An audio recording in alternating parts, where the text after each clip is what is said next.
The disciplinary panel of the Confederation of African Football (CAF) meeting today in Bata, Equatorial Guinea, reviewed the report of match officials following the incidents that marred the match number 30 of the Orange Africa Cup of Nations between Ghana and Equatorial Guinea.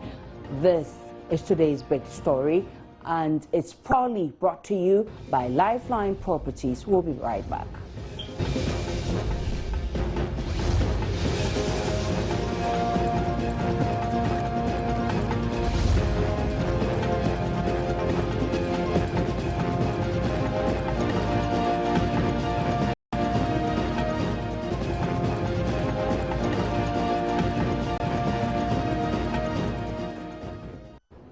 My name is Aisha Ibrahim. Welcome back to TBS. And the match under review, counting for the semi-finals of the competition, was played in Malabo on Thursday. Now, pursuant to Article 82, 83, and 151 of the Disciplinary Code of CAF, respectively related to the principles of conduct, responsibility, and safety in the organization of games, the disciplinary panel decided to have the Equatorial Guinean party cover the cost of treatment of all injured persons during the match, to impose on the Equatorial Guinean Federation a fine of $100,000 and for aggressive behavior and being repeat offenders, to have the team of Equatorial Guinea play their next game behind closed doors and without spectators. However, to promote a spirit of fair play and brotherhood during the AFCON 2015, the disciplinary panel once again decided to suspend the match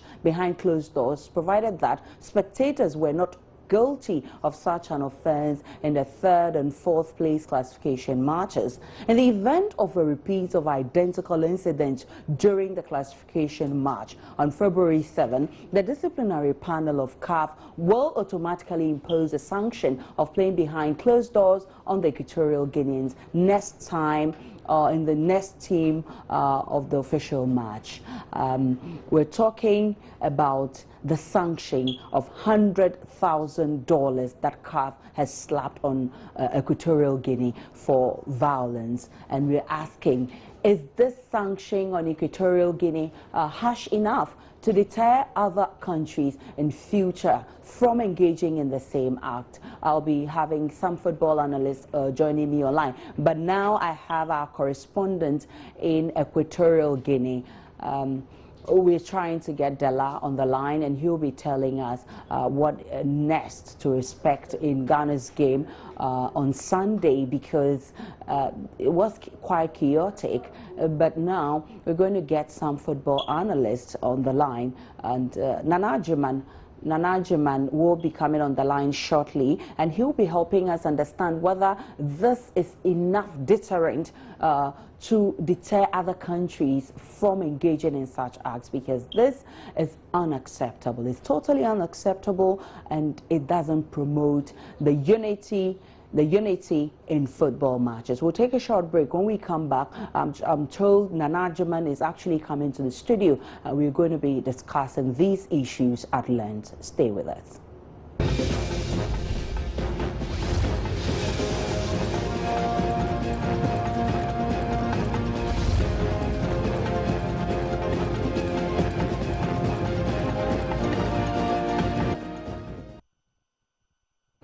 Welcome back to today's big story, and we're talking Equatorial Guinea's misbehavior in last night's match with Ghana and the slap of $100,000 as punishment. But the question we ask is this deterring enough to ensure that other countries do not follow suit, or we do not experience a recurrent? We've been waiting for Nana Jiman. He is a sports analyst, and he seemed to have a bit of a problem. But in the studio now with me is my colleague Felix Akoyam. He will be helping us discuss the issues at stake. Good evening.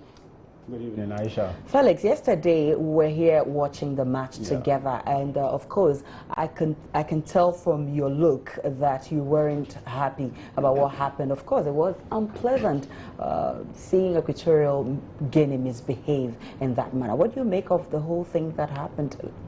Frankly, Aisha, I think what happened yesterday was, I mean, sad for not only African football, but world football in general. I mean, we've come a long way, and it is sickening to see fans go on rampage just because they feel a decision did not go in their favor. I mean, I didn't just understand why even the players themselves, they started it. And these are people, young people look up to, and they're supposed to lead by example.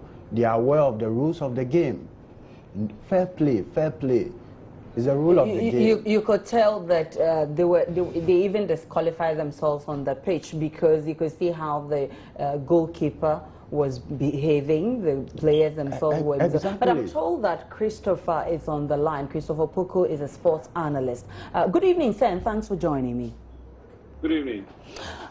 Equatorial Guinea has just been slapped with $100,000 for misbehaving in yesterday's match. You think it's enough deterrent to ensure that other countries do not follow in same manner in future?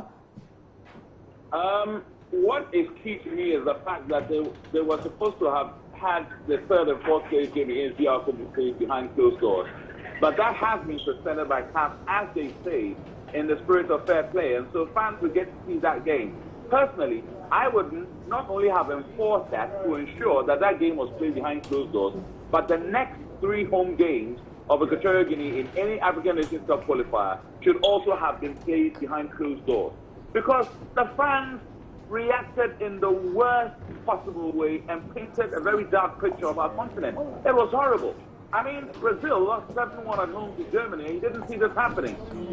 They lost 3-0 some days later in the third and fourth place match against the Netherlands. That also didn't happen. I'm not saying that it hasn't happened before, because it happened between Italy and Croatia. It also happened between Serbia and Albania. But we have to condemn it in the strongest possible terms. And my suspicion is maybe because Equatorial Guinea bailed CAF out by offering to host the tournament when Morocco refused, might have influenced CAF's leniency in this particular matter. Otherwise, yes, $100,000, no problem.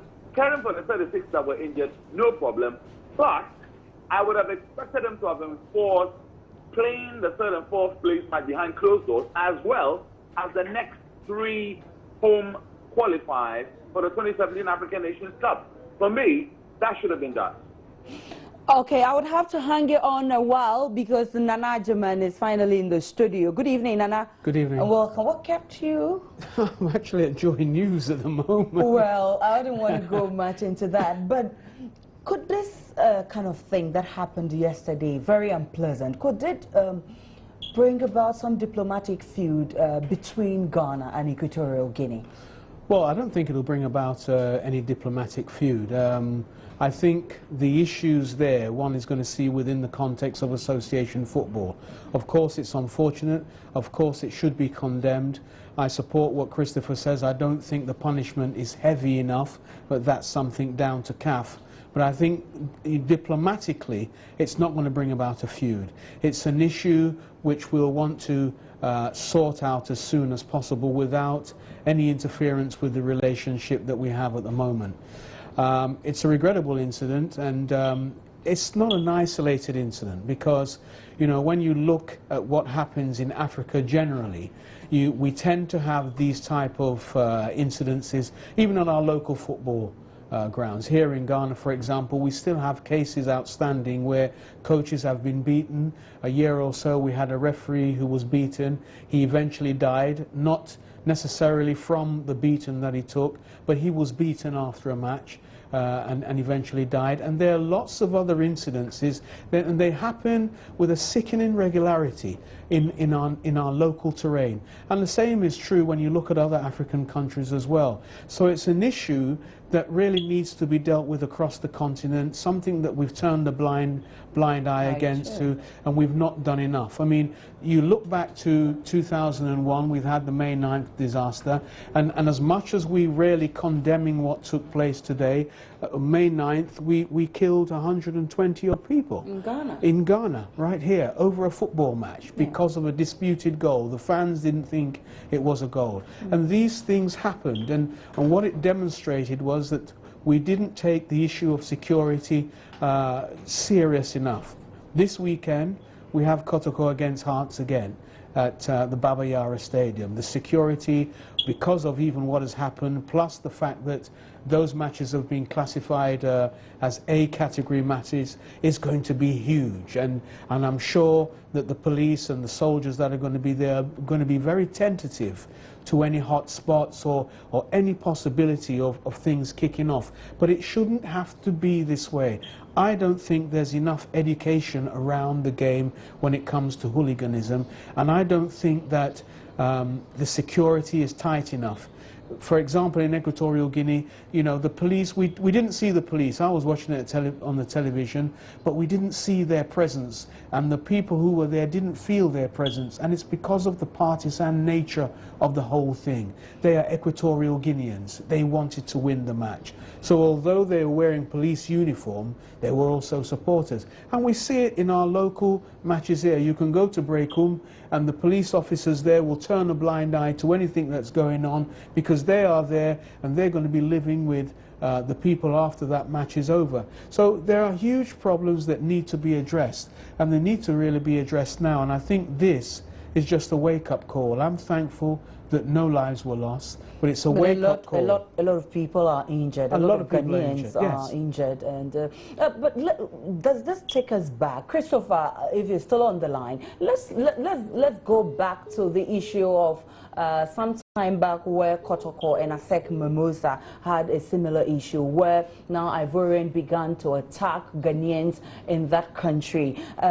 Should we begin to feel the same way and begin to protect people living in Equatorial Guinea, not fans right now? What could this cause us? Well, I'm sure there's going to be tensions until this competition is over. There's no two ways about that.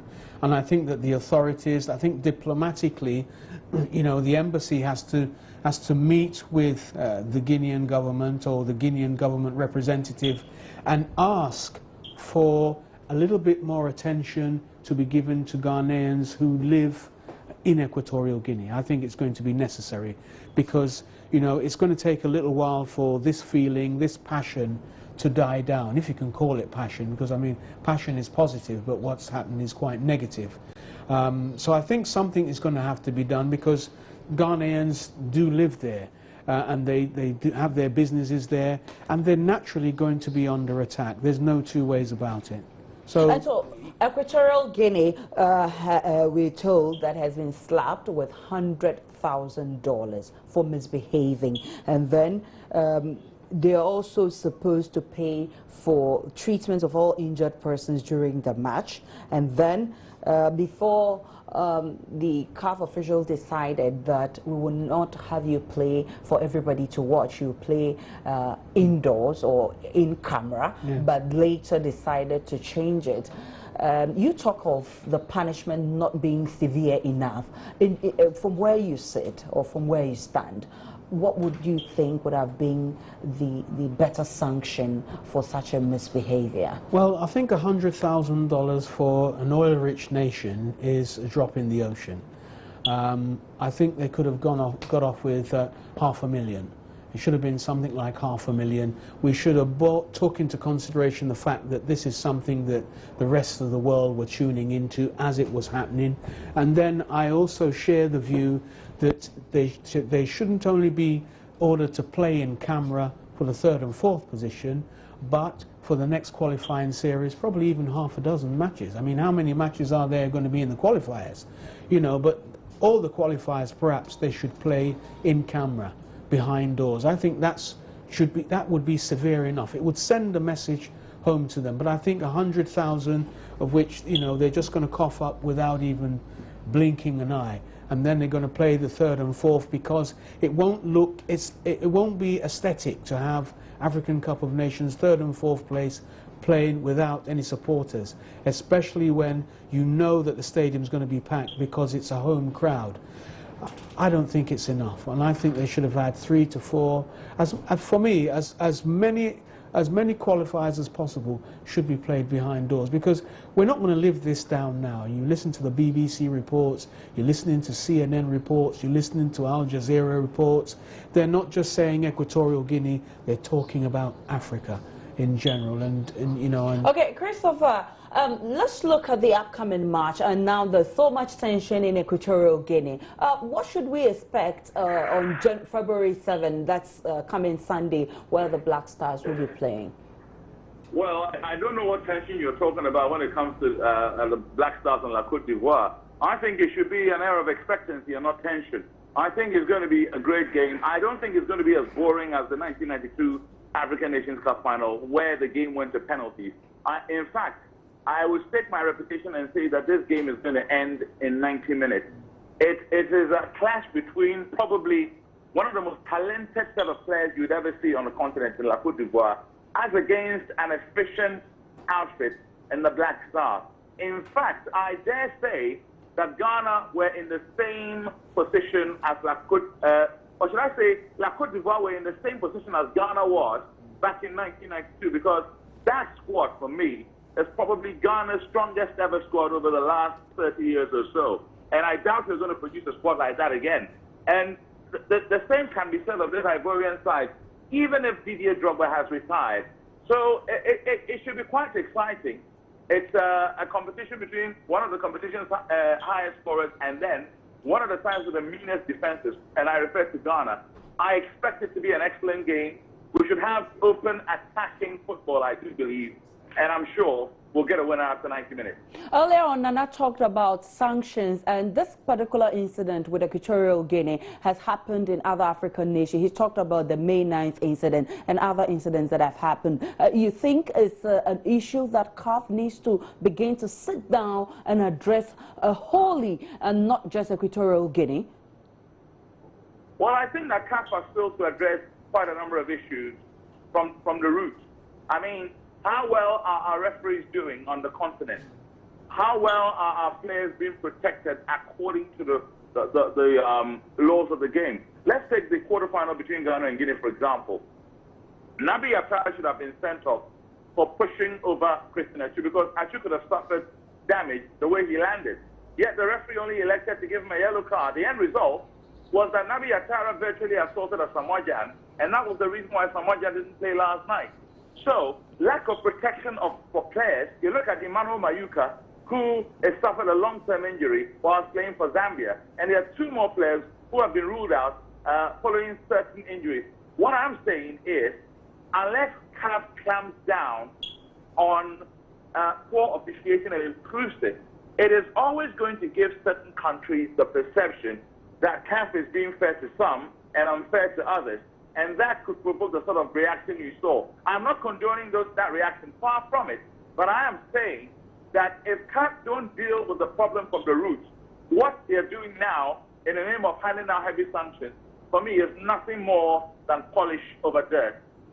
Well, many thanks to you, Christopher. CAF needs to address this now or never. I think that's the bottom line of the whole thing. They shouldn't joke with this thing. They need to address this thing wholly or never. But time will not allow us to go much into that. Your expectations for Sunday's game? Well, I support what Christopher said. It's going to be a free-flowing game. You've got two giants of Africa playing each other. I agree entirely once again that you know, we're in the position that the Ivory Coast were in back in the good old days when we had a great squad. But it won't go to penalties. It will be finished within 90 minutes.